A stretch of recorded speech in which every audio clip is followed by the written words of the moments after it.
Welcome to winning மகா சமையல். இன்னைக்கு நம்ம சேனலில் மசாலா டீ செய்முறையை தாங்க பார்க்க போகிறோம். இப்போ கிளைமேட்டே சேஞ்ச் ஆகிடுச்சுங்க. அதுக்கேற்ற மாதிரி சளி இருமல் பிரச்சனைலாம் ஸ்டார்ட் ஆகும். இது மாதிரி டைமில் இது மாதிரி மசாலாலாம் சேர்த்து டீ வச்சு குடிக்கும்போது நமக்கு கொஞ்சம் ரிலீஃபாக இருக்குங்க. வாங்க வீடியோக்குள்ளே போகலாம். வீடியோக்குள்ளே போகிறதுக்கு முன்னாடி நம்ம சேனலை சப்ஸ்கிரைப் பண்ணாதவங்க சப்ஸ்கிரைப் பண்ணுங்கள். பக்கத்தில் இருக்கிற பெல் ஐக்கானை கிளிக் பண்ணுங்கள். அப்போ தாங்க நாங்கள் போடுற வீடியோஸ் எல்லாம் உங்களுக்கு நோட்டிஃபிகேஷனாக வந்து சேரும். வாங்க வீடியோக்குள்ளே போகலாம். செய்முறைக்கு தேவையான பொருட்கள்: 2 டம்ளர் பால், டீ தூள் 3 டேபிள் ஸ்பூன், தனியா 2 டேபிள் ஸ்பூன், மிளகு 10, 4 ஏலக்காய், 2 துண்டு பட்டை, 3 கிராம்பு, 2 துண்டு இஞ்சி, 3 டேபிள் ஸ்பூன் சர்க்கரை. இப்போ நம்ம எடுத்து வச்சிருக்கிற மசாலாவெல்லாம் தட்டிட்டு சேர்த்துக்கலாங்க. ஃபர்ஸ்ட் தனியாவை தட்டிக்கலாம்.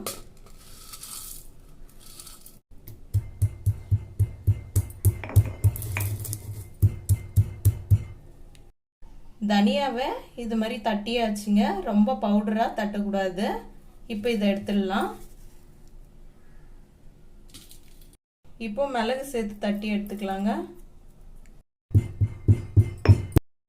மிளகையும் தட்டியாச்சுங்க. இதையும் எடுத்துடலாம். இப்போ பட்டை கிராம்பு ஏலக்காவை தட்டிக்கலாங்க. பட்டை கிராம்பு ஏலக்காவையும் இது மாதிரி தட்டியாச்சுங்க. எடுத்துடலாம். இப்போ இஞ்சியை தட்டிக்கலாம். இப்போ இஞ்சியும் தட்டியாச்சுங்க. இது மாதிரி ரொம்ப பேஸ்டா இல்லாம இது மாதிரி தட்டி எடுத்து வச்சிருக்கேன். இப்போ இந்த மசாலாவெல்லாம் தட்டி எடுத்து வச்சாச்சுங்க. 2 புதினா இலையும் சேர்த்துக்கலாங்க இதை கூட. இப்போ நம்ம தட்டி வச்சிருக்கிற மசாலாவை கொதிக்க வைக்கிறதுக்கு ஒரு பாத்திரம் வச்சிருக்கேங்க. அதில் 1.5 டம்ளர் தண்ணி சேர்த்துக்கலாம். இப்போ இதில் நம்ம தட்டி வச்சிருக்கிற மசாலாவெல்லாம் சேர்த்துக்கலாங்க. மசாலா கூடவே டீ தூளும் சேர்த்துக்கலாம். இப்போ இந்த மசாலாலாம் நல்லா கொதிச்சு வரட்டுங்க. இப்போ மசாலா டிகாஷன் வந்து கொதிக்க ஆரம்பிக்குதுங்க. இதில் நான் இஞ்சி சேர்த்துருக்கேன். இஞ்சியோட ஃப்ளேவர் இன்னும் அதிகமாக பிடிக்கும்னா இன்னொரு துண்டு இஞ்சி எக்ஸ்ட்ரா கூட சேர்த்துக்கலாங்க. இஞ்சிக்கு பதில் சுக்கு கூட சேர்த்துக்கலாம். இந்த டிகாஷனில் நம்ம சேர்த்த தண்ணி வந்து 1.5 டம்ளர் சேர்த்தங்க. 1/2 டம்ளர் தண்ணி நல்லா கொதிச்சு 1 டம்ளர் தண்ணி ஆயிருக்கு. இப்போ இதுல பால் சேர்த்துக்கலாம்.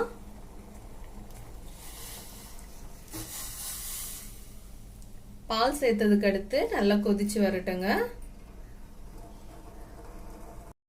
இப்போ டீ கொதிக்க ஆரம்பிக்குதுங்க. இதுல 3 டேபிள் ஸ்பூன் சர்க்கரை சேர்த்துக்கலாம். நான் வந்துட்டு நாட்டு சர்க்கரை சேர்க்கிறேங்க. சர்க்கரை சேர்த்ததுக்கு அடுத்து கலந்து விட்டுக்கலாங்க.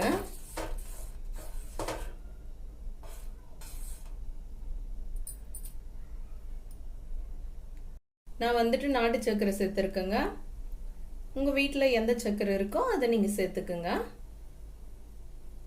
நார்மலாகவே டீ வந்துட்டு நம்ம வெள்ளை சர்க்கரை சேர்த்தா அது ஒரு டேஸ்ட்டாக இருக்குங்க. நாட்டு சர்க்கரை சேர்த்தா அது ஒரு டிஃப்ரெண்ட் டேஸ்ட்டாக இருக்கும். அதே மாதிரி வெல்லம் சேர்க்கும் போது அது ஒரு டிஃப்ரெண்ட்டாக இருக்குங்க. டீ வந்து நல்லா கொதிச்சிச்சுங்க. இப்போ ஸ்டவ் ஆஃப் பண்ணிடலாங்க. மசாலா டீயை வடிகட்டிக்கலாம்.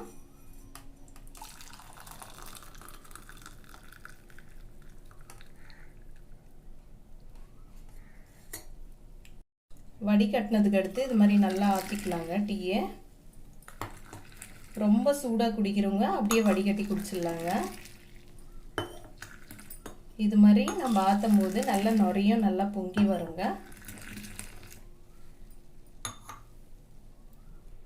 ஹெல்தியான மசாலா டீ ரெடி ஆயிடுச்சுங்க. நீங்கள் ட்ரை பண்ணி பார்த்துட்டு நம்ம சேனலுக்கு காமெண்ட் பண்ணுங்கள். இந்த வீடியோ பிடிச்சிருந்தா லைக் பண்ணுங்கள், ஷேர் பண்ணுங்கள். நம்ம வின்னிங் மகா சமையல் சேனலை சப்ஸ்கிரைப் பண்ணுங்கள்.